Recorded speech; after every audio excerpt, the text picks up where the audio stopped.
Fala pessoal, Shalom no coração, sejam todos muito bem-vindos ao nosso devocional. Abre sua Bíblia comigo em Provérbios, capítulo 23, versos 17 a 21. Esse é o trecho que nós vamos conversar nos próximos minutos.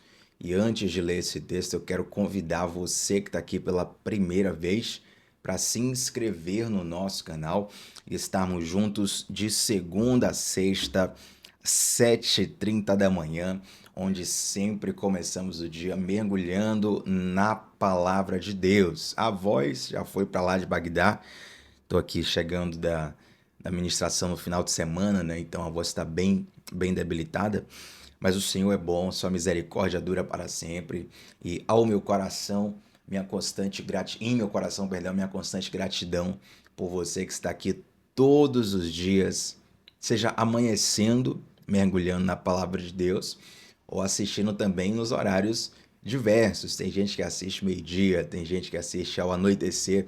O mais importante é nós estarmos aqui diariamente alimentando o espírito com a palavra de Deus. E uma convicção eu tenho: em todo devocional, Deus vai soprar algo no teu coração. Não teve nenhum devocional que nós fizemos aqui que Deus não falasse alguma coisa comigo e alguma coisa com alguém. Mas, Thiago, você não é suspeito para falar? Não, bom, com certeza, sou muito suspeito. Mas tem uma situação que constantemente acontece aqui, que é o seguinte: tem aquele devocional que eu e meu coração humano, eu penso assim, olha, esse devocional aqui vai falar com muita gente, essa informação, essa analogia, esse ensinamento, ele, nossa, tá muito bem feito. E Deus fala, glória a Deus por isso. Mas tem os devocionais também que eu faço aqui, que eu penso, poxa, hoje eu esqueci de falar tal coisa. Hoje eu poderia utilizar um outro exemplo para ficar mais fácil para o pessoal.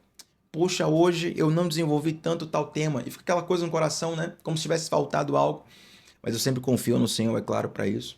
E é muito interessante, gente, como nesses devocionais, onde eu achei que ficou faltando alguma coisa, ou que poderia ter usado um exemplo diferente, ou que poderia ter falado tal analogia, poderia ter citado tal informação. Nesses devocionais, que se eu pudesse eu refaria, né? Esses são os que Deus mais fala ao coração de muita gente. São os que eu mais recebo feedback. São os que mais têm testemunho mesmo de como Deus falou, né? Olha, esse devocional Deus falou comigo assim, assim, assim, assim. E tudo isso é mostra de que cada momento em que nós abrimos a palavra de Deus, seja para ler um livro, seja para ler um capítulo, seja para ler alguns versículos, como nós lemos aqui, Deus sempre vai falar conosco em alguma coisa que nós precisamos. E o mais importante é que não são apenas insights aleatórios, como estão cheias as redes sociais. Quantas frases motivacionais a gente vê nas redes sociais todos os dias? Frases que a gente vê, chama a nossa atenção durante poucos segundos, depois a gente esquece e nem lembra mais, nem tem aplicação na nossa vida. A palavra de Deus não. Ela vai ficar ali frutificando no nosso coração eternamente. Tem versículo que a gente lembra para o resto da vida. E aquele versículo é como se fosse um farol de Deus para o nosso coração. É ou não é? Então, cada devocional aqui tem sido um presente de Deus e eu não me canso de louvar ao Senhor, de agradecer pela oportunidade de ter acesso à palavra de Deus, pela oportunidade de meditar na Escritura e pela oportunidade de estar dividindo esse tempo tão precioso com cada um de vocês. Vamos lá, gente, Provérbios capítulo 23, eu quero ler com vocês aqui os versos 17 a 21, que vai dizer assim, ó: Não inveje os pecadores em seu coração, melhor será que tema o Senhor, que tema sempre ao Senhor. Aliás, antes, vamos voltar aqui rapidinho. Ao invés de a gente ler do 17 ao 21, normalmente a gente lê o texto todo, a gente volta comentando, né? Vamos fazer o seguinte, vamos ler e comentar. A gente lê cada versículo e comenta. Vamos começar com 17 e 18, a gente faz uma pausa, comenta e fala o restante, tá bom? Verso 17 e 18. Não inveje os pecadores em seu coração, melhor será que tema sempre ao Senhor. Se agir assim, certamente haverá bom futuro para você e a sua esperança não falhará. Não inveje os pecadores em seu coração. Isso aqui é quase que um mantra para a gente repetir, até solidificar mesmo dentro de nós. Não inveje os pecadores em seu coração. Um dos salmos mais marcantes, na minha opinião, de toda a Bíblia. Nós temos 150 salmos catalogados no livro dos Salmos. Um dos mais marcantes é o Salmo 73, atribuído a Asaf. Asaf foi um grande levita. E o Salmo de Asaf ele é interessante porque justamente Asaf ele acaba mostrando ali no coração dele algo que muitas vezes é realidade no nosso coração também. Ele olha para as pessoas que não servem a Deus, vê essas pessoas prosperando, se dando bem na vida, né? Fazendo errado e dando tudo certo. E ele fazendo tudo certo e dando tudo errado para ele. E aí muitas vezes acontece isso com o nosso coração também, a gente pensa, Senhor, o que é que eu estou fazendo de errado aqui? Porque eu estou seguindo tua palavra, né? Estou caminhando em retidão e tá tudo porta fechada, dificuldade, prova. Eu lembro até hoje, a pessoa falou assim, Thiago, depois que eu me converti, parece que as lutas aumentaram, as portas se fecharam. É claro que tem toda uma razão para isso, eu ministrei no coração daquela pessoa e às vezes nós temos essa impressão de que fazer o certo é ficar em desvantagem. E pode brotar, sim, no nosso coração uma inveja dos pecadores. Mas, gente, não há melhor lugar, ouça uma coisa, não há melhor lugar para se estar do que no lugar onde Deus plantou você. Não há melhor lugar. E às vezes, Deus nos planta no deserto, sabia disso? Quando a gente vai lá para a história do povo de Deus passando 40 anos no deserto, eles saíram do Egito, viveram todos aqueles milagres, né? As 10 pragas que atingiram o Egito e forçaram o faraó a liberar eles. Eles viram o mar se abrir, eles viram vários milagres muito fora da curva durante a caminhada no deserto. Mas em alguns momentos lá no deserto, eles sentem saudade do Egito. Porque o Egito, apesar de ter escravidão, tinha uma certa, tinha um certo conforto, uma certa estabilidade, sabe? Eles falam assim: olha, estou com saudades das cebolas do Egito. Então, muitas vezes, o ambiente de abuso, o ambiente de escravidão, o ambiente de maus tratos, é um ambiente que a nossa alma está acostumado. É um ambiente que a nossa alma já se adaptou, então a gente prefere aquela miséria, prefere aquela loucura, prefere aquela podridão. Mas a gente não percebe que Deus nos planta aonde Ele quer. E às vezes o lugar que Ele quer nos plantar é no deserto. O povo de Deus passou pelo deserto e viveu grandes milagres. Elias no deserto viveu grandes milagres. Jesus no deserto venceu a tentação nos momentos mais marcantes de todo o ministério dele. Então, às vezes, você está ali no deserto, está na presença de Deus, está no centro da vontade de Deus, mas aí o coração começa a desviar, sentindo saudade do Egito. O coração começa a desviar, sentindo inveja daqueles que não servem a Deus. É como se eles estivessem em vantagem, mesmo fazendo errado. E você estivesse no prejuízo, mesmo fazendo o que é certo. Mas aí, rapaz, Asaf, ele termina um salmo dele dizendo o seguinte: olha, quando eu entrei na presença do Senhor, toda a minha perspectiva mudou. Quando eu entrei na presença do Senhor, eu vi qual era o destino dos ímpios. Irmão, quando você for ver a consequência de quem vive distante da presença de Deus, você vai perder inveja rapidamente. Rapidamente. As pessoas podem invejar. O que é que a maioria das pessoas inveja? Vamos pensar aqui, né? Vamos chutar aqui. Status, provavelmente, né? Dinheiro, beleza estética, posição social, alguma coisa que a alma humana identifique como vantagem. Ou como um senso de eu merecia, fulano de tal não merecia. Aí você começa ali a invejar, a cobiçar, fica uma coisa meio complicada no seu coração. Mas aí quando você vai ver o destino dessas pessoas, você quer cair fora, entende? Então, quando Salomão fala assim, ó, não inveje os pecadores no seu coração, melhor será que tema sempre ao Senhor. Salomão está dizendo o seguinte, olha, cuidado, porque as consequências de fazer o certo virão, e as consequências de fazer o errado virão. Temporariamente, pode parecer que quem faz o errado está levando vantagem, está saindo na frente, está se dando bem. Mas o Senhor, meu irmão, ele vai te florescer aonde ele te plantar. Mesmo que ele te plante no deserto. O verso 18 vai dizer assim, ó, se você agir assim, certamente haverá bom futuro para você e a sua esperança não falhará. Uma das coisas que eu gosto toda a Bíblia, na verdade, mas especialmente no livro de Provérbios. Provérbios é um livro muito direto, né? Muito assertivo, muito cirúrgico, assim, não tem muita enrolação. E uma das coisas que eu gosto na Bíblia e também no livro de Provérbios em especial, essa questão de. A Bíblia traz muita questão de absolutos. A gente vive num mundo que é muito relativo e essa relatividade ela é muito destrutiva. As pessoas confundem gosto, opinião pessoal, com questões universais. Fala assim, não, Tiago, beleza é relativa, verdade é relativa. Cada um tem a sua verdade. Não. A sua opinião, cada um tem a sua. Né? Você pode ter o gosto, pode ser relativo, mas a verdade é uma pessoa, a verdade é absoluta.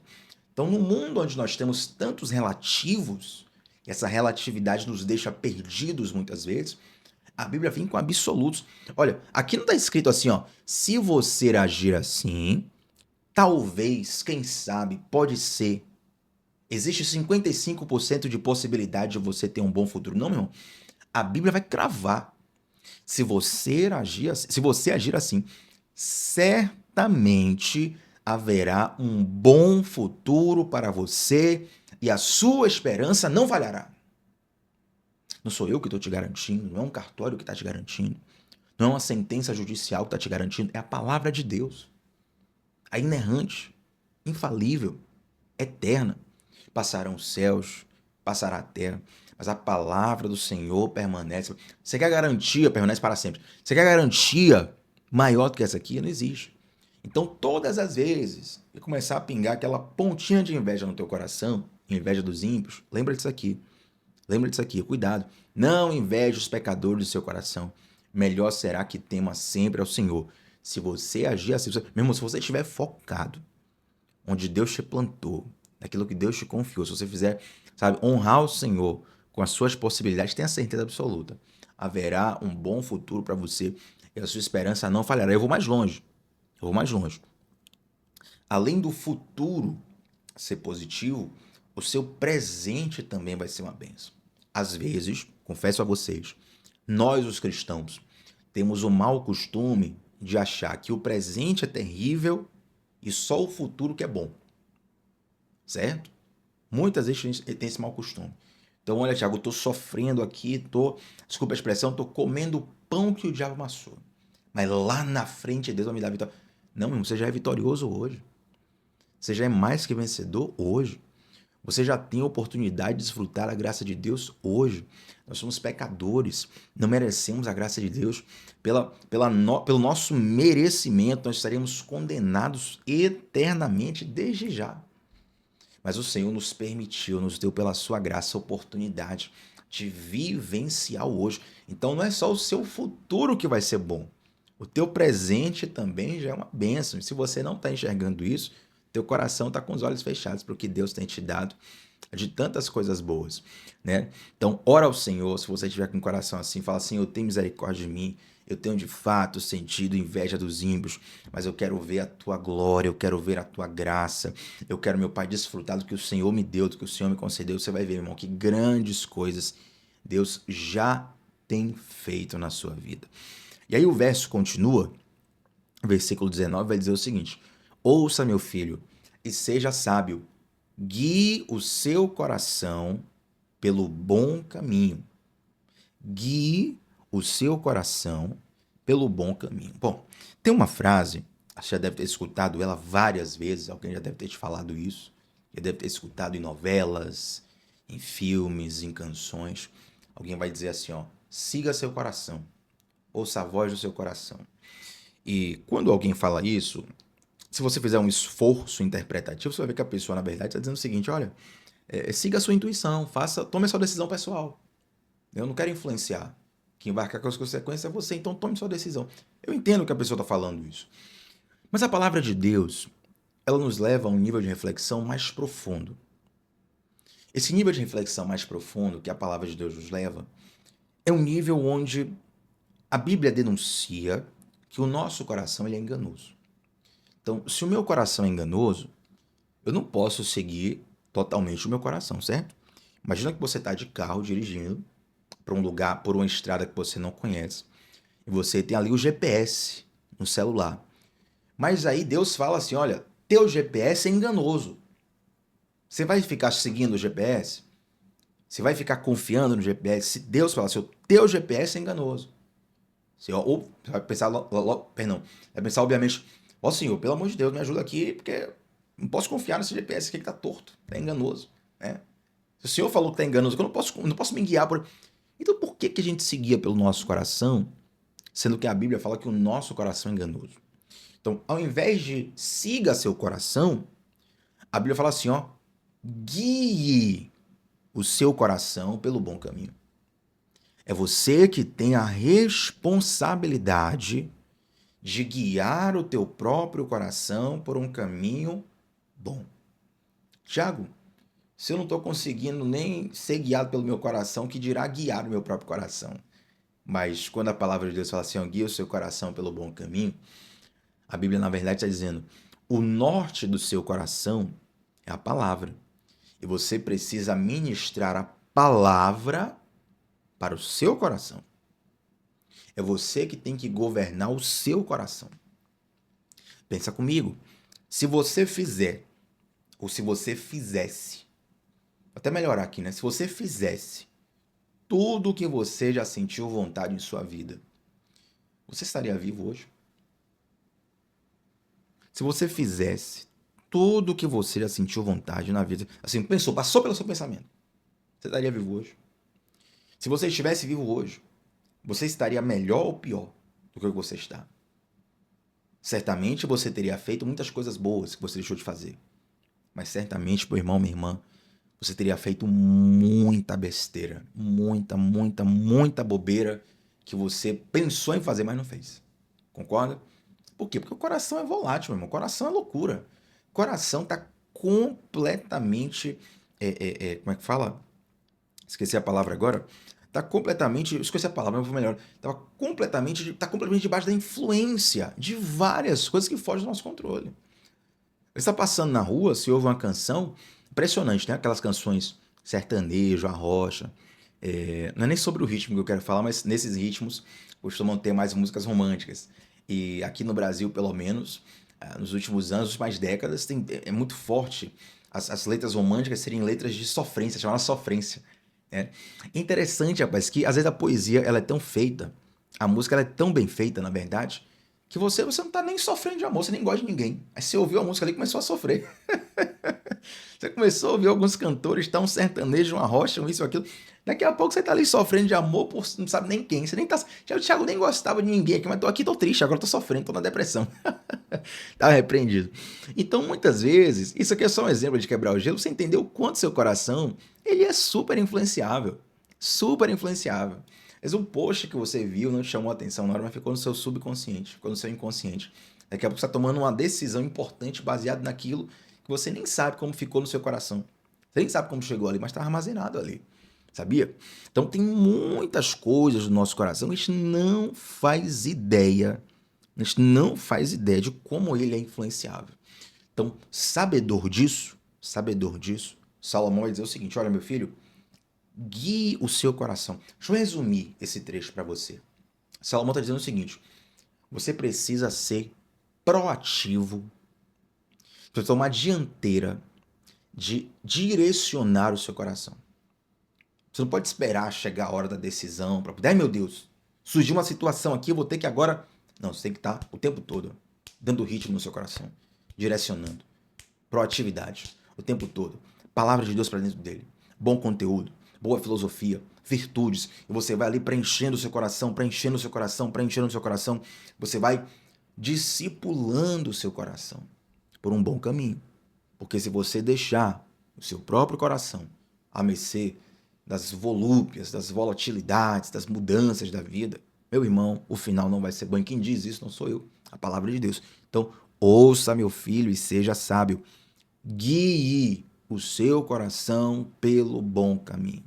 E aí o verso 20 e 21, para nós fecharmos aqui, vai dizer o seguinte: não ande com os que se encharcam de vinho, nem com os que se empanturram de carne, pois os bêbados e os glutões se empobrecerão, e a sonolência os vestirá de trapos. Esse trecho aqui eu peguei na NVI, tá bom? Talvez na sua versão possa ter ali algum ponto, alguma palavra um pouco diferente, mas qual é a ideia aqui? São duas ideias aqui, duas ideias. Primeiro, se afastar das má influências, e eu nem vou gastar tanto tempo aqui, porque por coincidência os nossos dois últimos devocionais falou sobre má influência.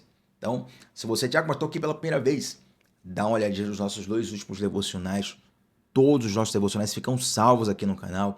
Tem a nossa aba de playlist aqui no canal com séries maravilhosas.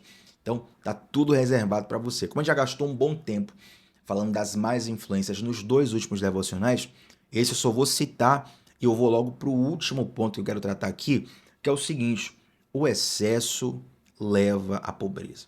O que Salomão está falando é justamente sobre excessos, pessoas que cometem excessos.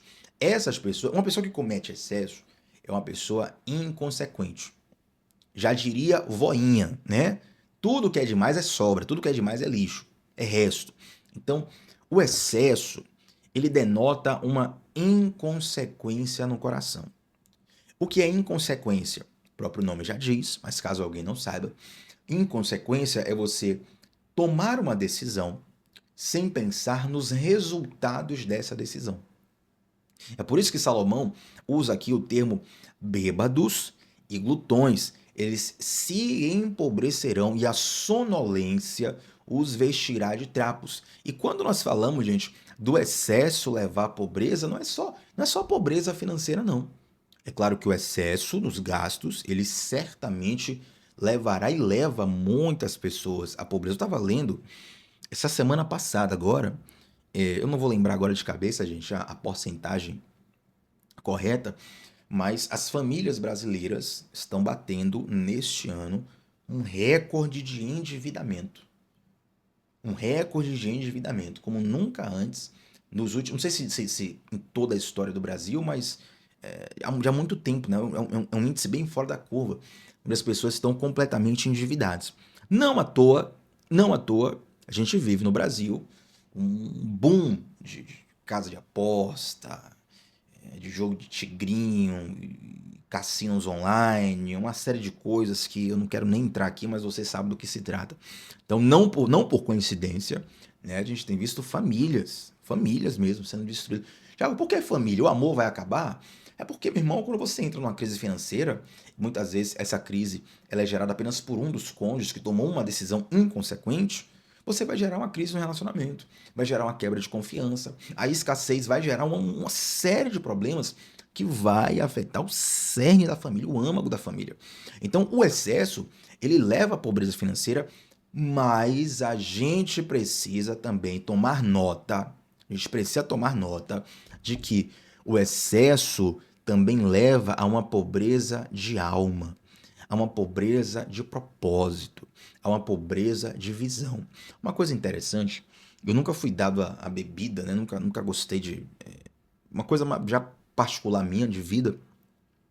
E quando eu era pequeno, eu sempre, assim, a maioria das crianças da minha geração, eu sonhava em ser jogador de futebol. Depois esse sonho logo se esvaiu na adolescência, mas assim, criança, meu sonho era ser jogador de futebol, jogar na seleção brasileira e tal. E aí, quase todos os garotos da minha época, eu peguei ali o finalzinho da época pré-celular, então os meninos todos jogavam bola na rua o dia todo, jogavam bola na escola, disputavam campeonato, né? E a gente acaba tendo contato ali com várias pessoas que tentaram carreira, alguns conseguiram, outros não, alguns com carreira de sucesso, outros com carreira profissional, mas sem tanta visibilidade, enfim, a gente acaba conhecendo muitas pessoas. É impressionante a quantidade. Acho que quem não faz parte do mundo do futebol não faz ideia disso aqui. A quantidade de garotos talentosíssimos, talentosíssimos, que não vingaram na carreira por conta dos excessos cometidos na sua juventude. É impressionante a quantidade. Às vezes você vê alguém falando, não, fulano de tal, rapaz, fulano de tal era um craque, rapaz. Fulano de tal não foi profissional, não sei nem porquê. Tem tanto jogador ruim sendo profissional aí, e fulano de tal não conseguiu ser profissional. Às vezes fulano de tal não conseguiu ser profissional, claro, cada um tem suas razões, né? Tô dando um exemplo específico aqui. Eu conheci vários que no momento onde deveriam se dedicar, onde deveriam abdicar, onde deveriam, sabe, focar ali na carreira, foram consumidos pelo excesso. Foram consumidos pelo consumo. E aí vem todo tipo de excesso que você imaginar, né? E esse excesso, muitas vezes, denota uma pobreza de alma, uma pobreza de propósito, uma pobreza de visão. É impressionante, rapaz, como quantos deles nasceram. Eu sei que o esforço, o treino, a dedicação vai fazer a gente sempre evoluir. Mas tem certos níveis de talento, seja no futebol ou em algumas outras coisas na vida, que se a pessoa não nascer com aquele nível de talento, não tem como treinar, entende? Não, Tiago, se você treinar, você, meu irmão, eu posso treinar 59 vidas. Eu não vou ser igual a Neymar nunca. Você tem que nascer. Aquele nível ali, você tem que nascer. Não tem como. Pode se esforçar, chegar em um lugar ou outro, mas aquele nível ali, você tem que nascer. E tem uns caras que nascem com talento assim, mas o excesso. E olha quantas bênçãos são perdidas. Por quê? O excesso, já diria alguém, todo excesso revela uma falta.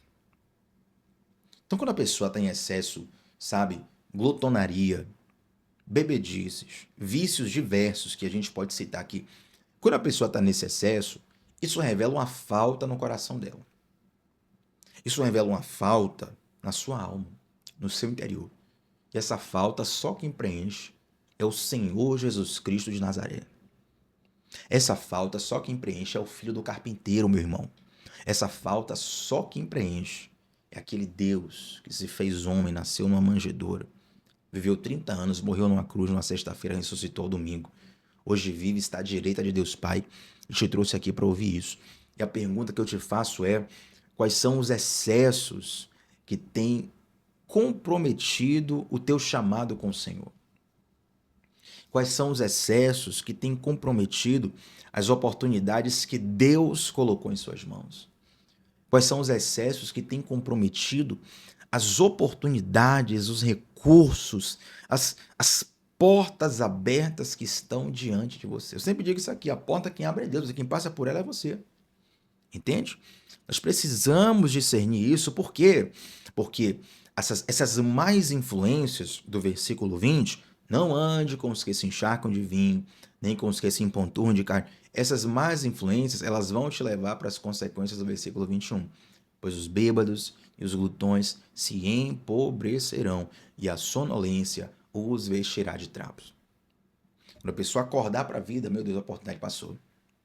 A porta passou, a janela, sabe? Passou. E para você não cair nesse engano, você não cair nessa cilada, a palavra de Deus te traz esse alerta. Para você vigiar, para você discernir, para você, meu irmão, saber quem você é em Deus. Sabe como que eu faço para saber a minha identidade de Deus? Leia a Bíblia. Quanto mais Bíblia você lê, quanto mais palavra de Deus você comer, você, meu irmão, vai saber quem é Deus. Você vai saber quem é você. Você vai entender o teu chamado em Deus. Você vai saber se posicionar. Você vai ter muita clareza em tantas coisas que talvez hoje estejam obscuras diante de você. Lembra do exemplo que eu citei aqui no meio do devocional do GPS? O coração é como um GPS descalibrado, né? Enganoso é o coração do homem. Então o GPS está descalibrado. A palavra de Deus é o calibre do GPS.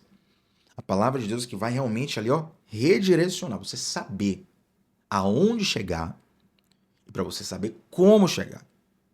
Uma coisa é saber aonde chegar, certo? Daqui, ó, já tô aqui em Salvador. Você quer chegar onde? Eu quero chegar em São Paulo, quero chegar no Rio de Janeiro. Bom, já sabe o destino. É como chegar. A palavra de Deus vai te dizer aonde chegar. Vai te dizer como chegar.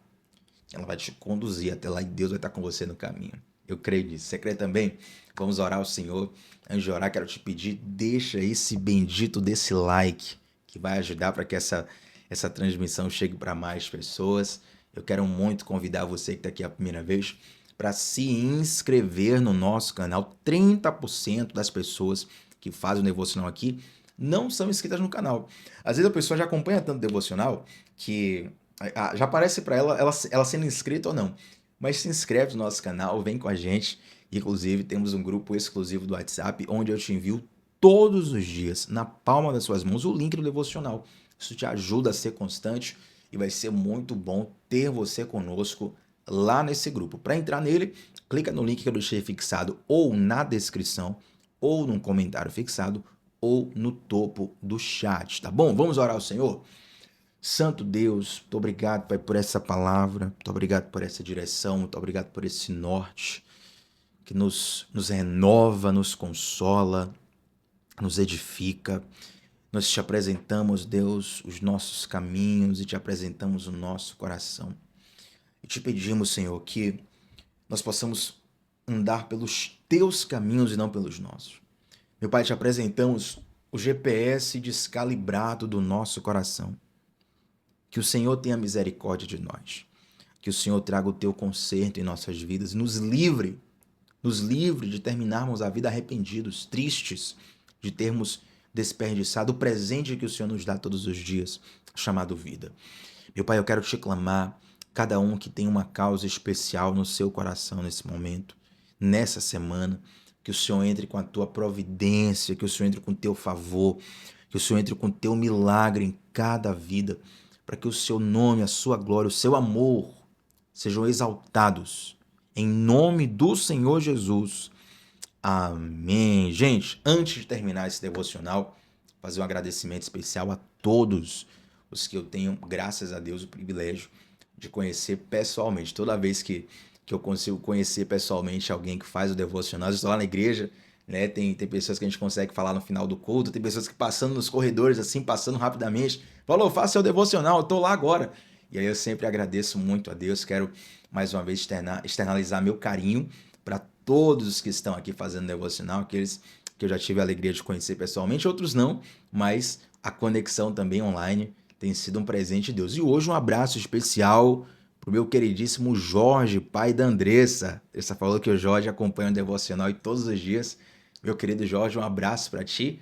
Espero que a gente consiga se ver pessoalmente aí logo em breve. Que Deus abençoe a ti e a toda a sua família também, tá bom? Gente, estamos juntos sempre de segunda a sexta, às 7h30 da manhã. Sempre começando o dia mergulhando na palavra de Deus. Comenta aqui abaixo como Deus falou no seu coração. Estamos juntos sempre. Até a próxima. Tchau, tchau.